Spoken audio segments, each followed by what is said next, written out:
Seguindo com a leitura do documento público Dossiê Capoeira, Inventário para a Salvaguarda da Capoeira como Patrimônio Cultural do Brasil.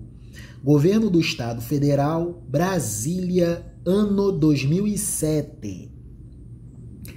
Que tal a ideia da capoeira como política pública educacional?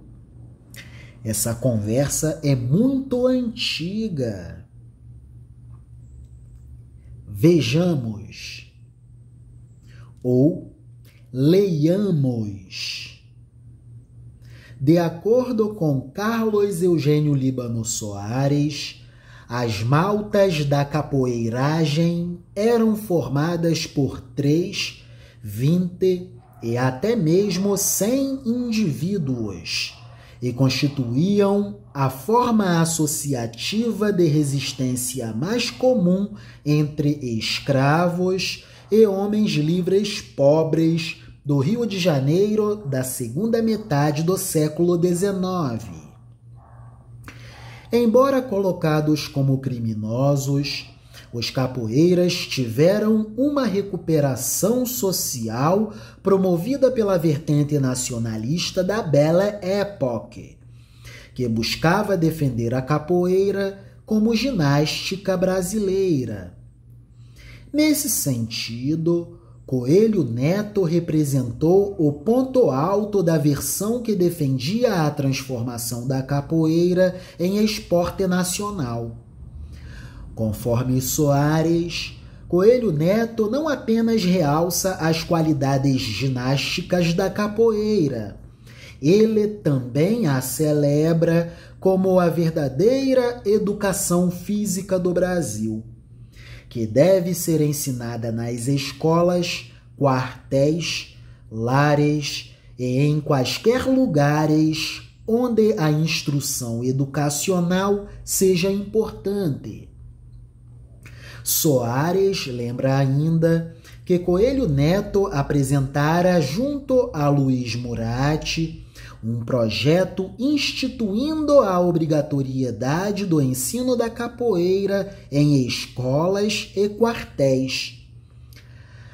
Tal intenção acompanha a visão nacionalista que se construiu a partir daquela época, investindo na capoeira como representação autêntica da brasilidade, como podemos perceber neste trecho da crônica intitulada sugestivamente O Nosso Jogo.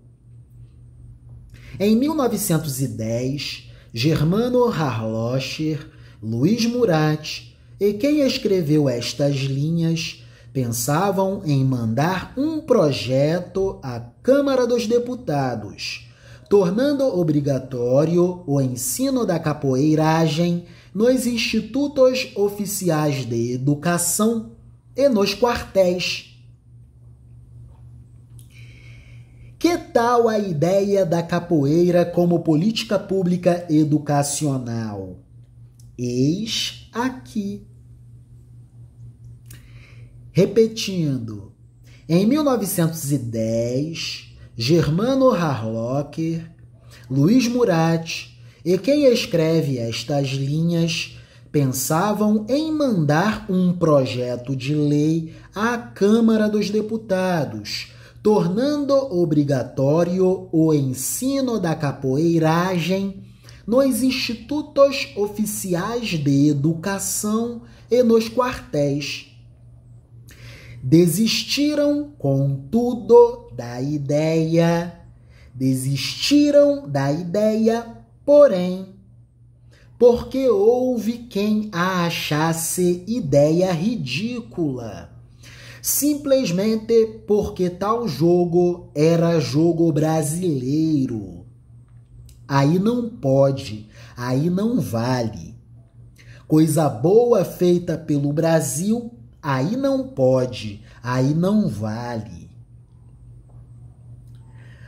A inclusão da capoeira no projeto nacionalista se estenderia ao longo das décadas seguintes, A ideia de nação que passava a ser construída por intelectuais da Belle Époque, na qual se avaliava o lugar da capoeira na cultura brasileira, teria continuidade nos escritos de Melo Moraes Filho, que retomaria essa imagem já na década de 1920, afirmando bem assim: a capoeira como arte, como instrumento de defesa, é a luta própria do Brasil.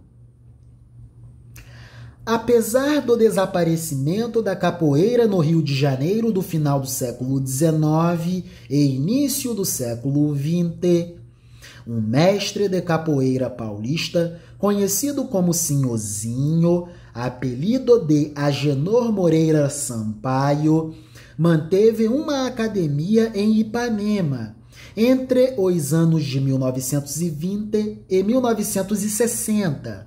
Nela, eliminou o canto e os instrumentos musicais, preocupando-se apenas com as questões física e marcial. É a capoeira agora se manifestando como essencialmente luta, arte marcial. À maneira de Mestre Bimba, sem que nunca o tivesse conhecido, misturou a capoeira que aprendeu nas ruas à luta greco-romana e ao boxe. Eis aqui a manifestação da arte capoeiragem como essencialmente luta. É a capoeira da academia. Conforme explicou Muniz Sodré, é que no Rio de Janeiro da década de 1920, como já se encontrava praticamente extinta a perigosa técnica de luta das maltas, restava o aproveitamento ginástico ou pugilístico da velha capoeiragem por jovens bem nutridos, da alta classe média. Tratou-se de regramento e controle da capoeira por academias. Confirmando essa tendência, surgiu em 1928, no Rio de Janeiro, um manual de ginástica nacional, metodizada e regrada. É a capoeiragem como luta regrada. É a manifestação da capoeira essencialmente como luta. Manifestação essencialmente como luta da arte capoeiragem. Confirmando essa tendência da manifestação da capoeira como essencialmente luta, confirmando essa tendência, surgiu em 1928, no Rio de Janeiro, um manual de ginástica nacional, capoeiragem metodizada e regrada, escrito por Aníbal Burlamac, Ozuma nas rodas de capoeira.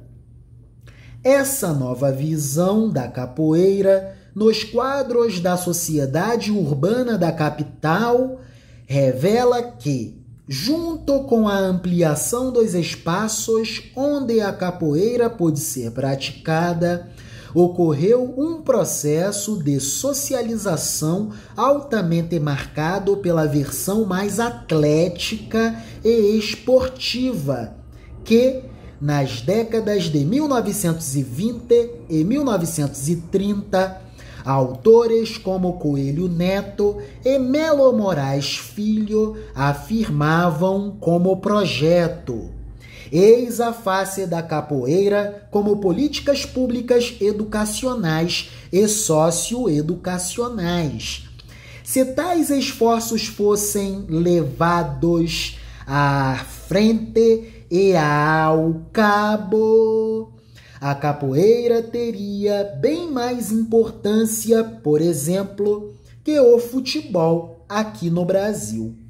Talvez seríamos até bem melhores na arte da prática do futebol. Comentário nosso. É isso. Coisa boa. Viva a literatura, viva a arte capoeiragem. Viva Jesus, o ser perfeito de Deus, a quem devemos imitar insistentemente. Vivam, amadas inteligências da Escola de Campeões. Deus é maior. Amém.